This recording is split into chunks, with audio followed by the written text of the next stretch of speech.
Fuel efficiency is important to save cost, improve the position in the market, and benefit the environment. Regulation and bunker prices have been always key drivers for energy efficiency, as all we know. So we have the business success economy, which intensity varies with the cost of energy, that means bunker price, and depends also on freight market, charter rates, and vessel speeds. Of course, society, environmental regulations, the impact steadily increase. We are all now in the focus.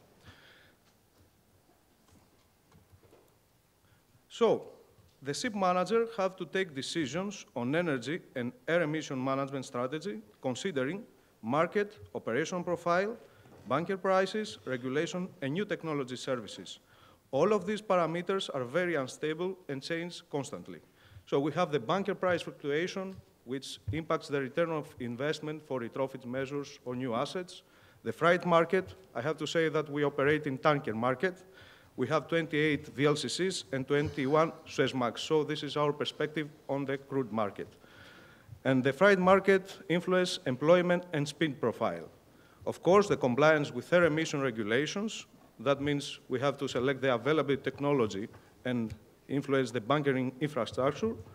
And, of course, technologies and service puzzle. All we know, we have to select various measures, and that means we need specialization in ship management companies and training. So, the big question is, which measures are resilient against these constant changes, and which measures are worth implementing, cost and time to evaluate what works, what not? All we know, we have two possibilities, measures potential. The asset and operation. Asset-related measures like main dimension, propeller and propulsion improvement devices, the main auxiliary engine selections, and of course, the other side is the operational measures. You have the asset, how you operate the asset. The voyage performance, voyage execution, ship performance, consumer usage, and of course, very important, the bunker management. So, the key success factor for supporting our decisions, few measures, testing of pilot measures, transparency and monitoring, commitment, capabilities of staff, crew and top management. Our strategy as a company, we focus on three areas. Organizational anchoring. We have clear responsibility in organogram and accountability per role. And we strongly believe that fuel saving is a cross-functional business, from top management to the crew. Also, we invest heavily on reporting and monitoring, with fuel consumption and monitoring tools, internally, externally. By this way, also, we focus on few relevant KPIs, and we have reference values and targets. We don't have many KPIs. And the last one, we focus on measures and services. We go with service providers with proven records. We have tested a lot of them, and we conclude in a few of them.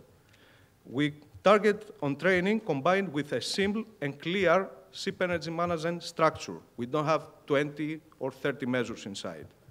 And of course, we select retrofit measures that are measurable. We all know that it's very difficult sometimes to go and prove something which is 1%, 1.5%. So nothing less than 2% promised savings will be our target. Coming back to the SEM. As I said, we have a simple SEM with focus on fewer, more punchy measures.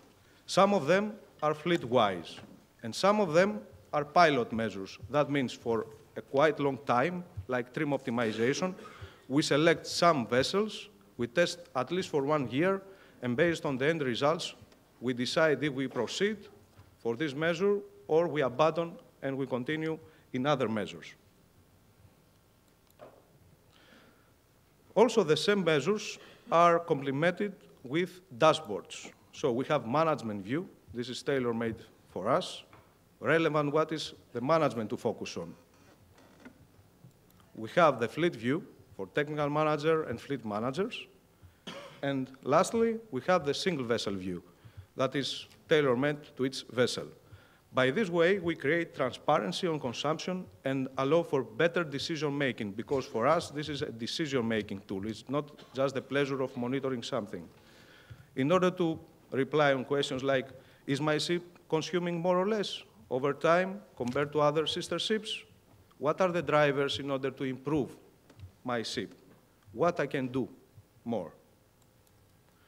So, since we are ship managers, we have tested, I have to say, a lot of things, and we have concluded that the most resilient measures, because the speed goes up and down, we know the freight market, is the following. The operation of, first of all, energy initiatives. Bunker management. We evaluate the suppliers on fuel quantity and fuel quality.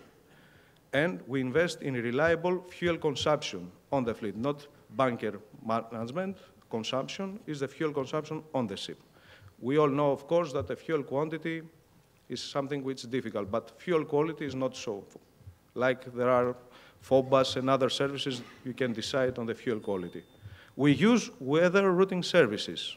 This can pay off, but the truth is that if you have a very good captain on board with the right tools, like weather prediction, we don't see a big benefit, and usually we have retrospective analysis in order to evaluate if this voyage went okay or not. Hull management.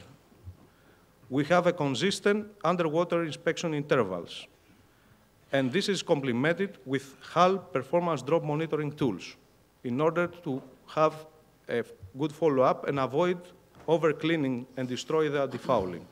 This is a very important one. Even if you don't have a hull propeller performance, let's say, tool, try to be consistent in the inspections and propeller polishing. Electrical consumers. This is very easy to follow up by just monitoring the electrical power consumption to decide is they use the electrical auxiliary engines consistent or not. 2, 1, 3, why? Main engine, auxiliary engines, and auxiliary boiler. I know that the KPI usually is the SFOC measurement. We do this, but complementary with all the tools, diagnostics, the forms of the makers, because the best efficiency measures is to well maintain your machinery. Cargo heating. This is an area of high potential, at least for Suezmaxes, but really needs consistent follow-up. Along with the maker, we have to do a system modeling. This is a pilot measure, and we have a tailored form for following up. Up to now, it's a very promising area. Trim optimization. We have explored this area for at least 1 year now. We use computational fluid dynamics models, model test results available, and statistical analysis. To be honest and frank, we don't see for these tankers, for these specific hull forms, that we can be more than 1%, which in gray zone for us, but we need to investigate further, of course. But we are also in the retrofit energy initiatives. We have tested various things, and our experience so far, anti-fouling coatings. A proper hard treatment combined with a modern anti-fouling coating is a considerable option. This is a quick win. This is a traditional way of things, but really, this is a very good and efficient measure, and we have to focus on that. Propulsion improving devices. We did also the tests there. We use Mavis duct and other forms, but we have experienced variable savings. So our experience is that a good hull is the best propulsion improving devices. Electrical heaters. This used for some of the systems and was a very good investment for my company during the slow and super slow steaming, and was a measurable result, tons per day. We didn't go to see if it's 1 or 2%, it was tons per day. Variable frequency drivers for engine room fans and seawater pumps. This is an easy verification of savings, just need to be careful when you install, where you install the frequency drivers. But I am sure that Mr. Kanellakis can analyze this point later. So, our experience, roadmap for the crew, SEMP fuel savings measures. We have to apply the crew. Shoreside support, they need to use to be consistent. Dashboards, they work with. On-board meetings, we have made part of their routine monthly meetings, the energy savings initiatives, and they discuss heavily on dashboards, and we receive constantly questions. Training, this is very important. If we don't train the people, especially for operational measures, we cannot expect that we will have a tangible result. Involvement and cooperation. The crew ask questions to the shore organization. We are a very open company. They challenge us. And by this, we share ideas, we share best practice, and we have feedback on fuel-saving measures with our organization. This is very important, maintain the dialogue open. So, to conclude and not to keep very long this presentation, energy efficiency, we all know, and we all agree, I believe, that is a key differentiator. Operational measures, there we focus more, at least for the existing field, is low cost and quick win. But key challenges that need to be handled, we need to embrace the energy efficiency, not just a word.